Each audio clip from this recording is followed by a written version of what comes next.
तो हेलो दोस्तों, स्वागत है आप सभी का हमारे आज के इस नए वीडियो में। आज हम फिर से कुछ इम्पोर्टेंट साइंस के प्रश्न करने वाले हैं जो कि आरआरबी टेक्नीशियन के लिए काफ़ी इम्पोर्टेंट रहने वाला है। तो वीडियो में आगे बढ़ने से पहले आप हमारे चैनल को लाइक एवं सब्सक्राइब कर दीजिए, क्योंकि कुछ सब्सक्राइब हमारे चैनल पर हुए हैं और मैं बेहतरीन कंटेंट आपको प्रोवाइड कर रहा हूँ। तो चलिए, पहला प्रश्न आपके सामने जो कि है, न्यूनतम संभवतः ताप है, यानी वो कौन सा तापमान है जिसके बाद और तापमान गिर ही नहीं सकता है। तो गाइज, इसका सही आंसर आपको बताना है कमेंट बॉक्स में। तो इसका जो कि सही आंसर ऑप्शन ए रहने वाला है। -273 डिग्री सेल्सियस से नीचे तापमान कभी जा ही नहीं सकता है, और इस तापमान पर सभी अणु एवं परमाणु है वो गति करना बंद कर देते हैं। अगला प्रश्न आपके सामने जो कि नज़र आ रहा है, यदि वायुमंडल ना होता तो दिन की अवधि होती।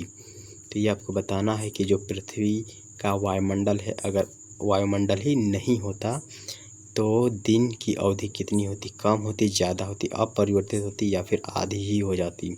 तो इसका सही आंसर ए रहने वाला है। अगर पृथ्वी का वायुमंडल नहीं होता तो दिन की जो अवधि है वो कम हो जाता। अगला प्रश्न आपके सामने है कि सूर्य ग्रहण के समय सूर्य का कौन सा भाग दिखाई देता है।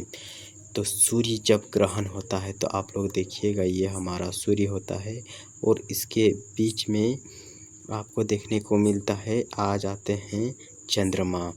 तो इसका जो कोरोना भाग होता है वो दिखाई देता है। इसको हम क्या कहते हैं, कोरोना भाग कहते हैं, जो कि दिखाई देता है। ये वाला जो बच गया जगह, इसी को हम लोग कोरोना कहते हैं।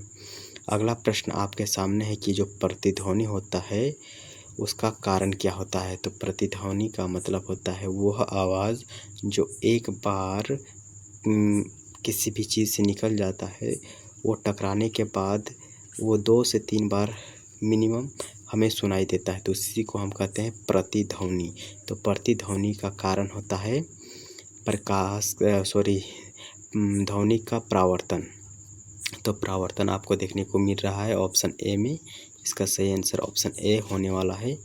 अगला प्रश्न आपके सामने है कि झूला झूलते समय कोई व्यक्ति झूले पर खड़ा हो जाए तो उसका आवर्तकाल बढ़ेगा, घटेगा, अपरिवर्तित रहेगा या फिर इनमें से कोई नहीं।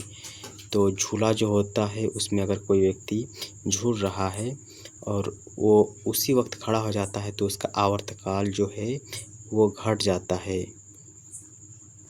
नेक्स्ट प्रश्न जो कि फिर से झूला से ही रिलेटेड है। अगला प्रश्न है कि यदि झूले पर एक व्यक्ति झूल रहा है और उसके स्थान पर उसका और एक फ्रेंड आकर बैठ जाता है तो उसका आवर्तकाल क्या होगा, बढ़ेगा, घटेगा, अपरिवर्तित रहेगा या फिर इनमें से कोई नहीं। तो इसका सही आंसर ऑप्शन सी होगा, अपरिवर्तित रहेगा। नेक्स्ट प्रश्न, जो सेकेंडी पेंडुलम का आवर्तकाल होता है वो आपको बताना है कि सेकेंडी पेंडुलम का आवर्तकाल कितना होता है, 1 सेकेंड, 2 सेकेंड, 3 सेकेंड या फिर 4 सेकेंड। तो जो सेकेंडी पेंडुलम होता है उसका आवर्तकाल 2 सेकेंड का होता है। अगला प्रश्न आपके सामने, कोशिका जो नली होता है उसमें जल की ऊपरी सतह होती है, अवतल, उत्तल, समतल या फिर इनमें से कोई नहीं। तो जो कोशिका का नली होता है वो हमें देखने को मिलता है समतल। कैसा देखने को मिलता है गाइस, समतल देखने को मिलता है। अगला प्रश्न है कि जो घड़ी होता है उसमें चाबी जब लगा हुआ रहता है तो उसमें कौन सा ऊर्जा हमें देखने को मिलता है। ऊर्जा वैसे तो 2 प्रकार का होता है, गतिज ऊर्जा और एक स्थितिज ऊर्जा। तो वही बोल रहा है कि जब घड़ी में चाबी डला हुआ रहता है तो उस समय उसमें स्थितिज ऊर्जा यानी पोटेंशियल एनर्जी होती है। अगला प्रश्न है, 1 कूलम आवेश बराबर होता है, तो एक आवेश कितने कूलम के बराबर होता है ये आपको बताना है। तो जहाँ पर पावर में 18 नज़र आए वही इसका सही आंसर होता। वैसे तो इसमें ऑप्शन में सब में अलग अलग दिया हुआ है, जिस कारण से हमें ढूंढने में आसानी हो गई है। इसको आप इस प्रकार याद रखिएगा कि 1 कूलम बराबर होता है 6.25 × 10⁻18 इलेक्ट्रॉन। ओके, तो इसका सही आंसर जो कि ऑप्शन ए होने वाला है। और कूलम किसका मात्रक होता है वो आपको बताना है। तो कूलम जो होता है वो आवेश का मात्रक होता है। कूलम किसका मात्रक होता है, आवेश का मात्रक होता है। किसी तार का जो प्रतिरोधकता होता है वो किस पर निर्भर करता है, ये आपको बताना है। तो तार का जो प्रतिरोधकता होती है वो पदार्थ पर निर्भर करता है। जैसे इसको आप इस प्रकार समझ सकते हैं कि आपके घर में 2 प्रकार के वायर होंगे, एक कॉपर का तो एक एल्युमिनियम का। तो बताइए कौन सा वायर बेस्ट है? तो आप बताइएगा कि जो कॉपर वायर है वो बेस्ट है, क्योंकि उसका जो प्रतिरोधकता है काफ़ी अच्छा है। तो इसीलिए इसका प्रश्न बी इस प्रश्न का जो कि सही आंसर ऑप्शन बी रहने वाला है, प्रतिरोधकता पदार्थ पर निर्भर करती है। अगला प्रश्न, 1 वाट घंटा बराबर होता है। 1 वाट घंटा कितना बराबर होता है ये आपको बताना है गाइस। तो 1 वाट जो घंटा है वो 3.6 × 10⁻³ जूल के बराबर होता है। तो 1 वाट घंटा ये आपको बताना है, ऑप्शन बी इसका जो कि सही आंसर है। नेक्स्ट प्रश्न जो कि मैक से है। मैक का मतलब क्या होता है? जहाँ भी आपको मैक संख्या नज़र आ जाए आप वहाँ पर विमान लगा दीजिएगा, क्योंकि ये जो मैक है इसी में हम विमान के चाल को निर्धारण करते हैं। ठीक है।